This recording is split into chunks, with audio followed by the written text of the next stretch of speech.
It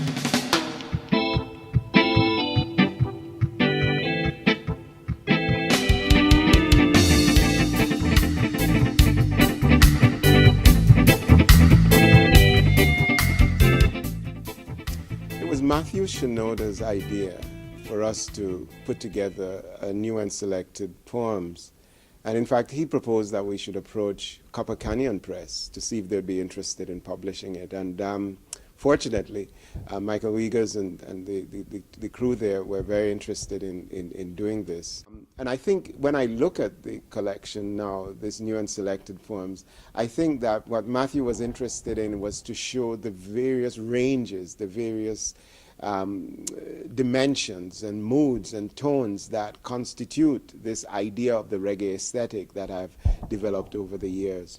And so calling the book Duppy Conqueror makes absolute sense because, of course, Duppy Conqueror comes from the great Bob Marley song of that name, Duppy Conqueror. And in that lyric, Bob Marley sings, I'm a Duppy Conqueror. If you're a bullbucker, I'm a Duppy Conqueror, meaning that if you are an enemy of the people or if you are a spiritual force, a diabolic spiritual force, then I am the Duppy Conqueror. I'm the one who conquers those diabolic spiritual forces. I've also published a collection of poems with Red Hen Press called Wisteria, and these are poems about African American women, older women from South Carolina who lived through Jim Crow. And in interviews, they told me their stories, and I just told their stories in poems. Akashic Book published a collection called Goma's Song a few years ago.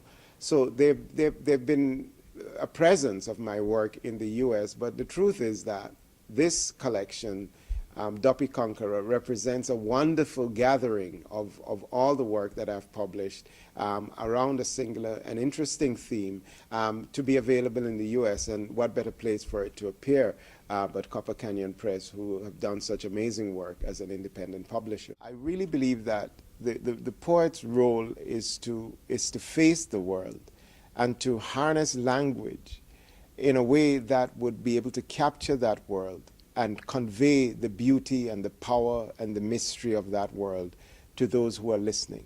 It's a noble pursuit. Not only that, but it's a daunting kind of role. I never wanted anybody to look at me declaring myself to be a poet and then say to themselves, well, what do you have to say? And how well are you saying this?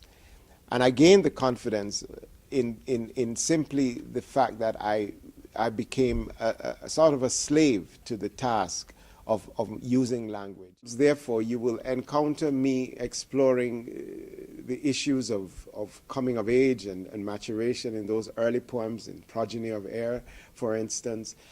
There's also this wonderful opportunity for a kind of prophetic articulation of how the world is operating and how we deal with the world in poems like, in collections like Prophets or Jacko Jacobus, or the more recent collection, Wheels, which contains poems that are about the reality of our last 10 years of wars and conflicts around the world. And these poems engage those issues.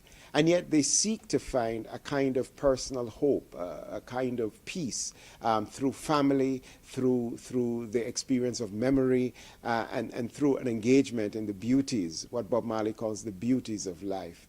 And so, in a sense, my poetry takes us on a journey, and a journey that is one that I've taken, and it takes us through multiple landscapes and multiple people, and hopefully those stories are conveyed in a way that are in the quest for things that I call the beauties, the things that are beautiful and meaningful.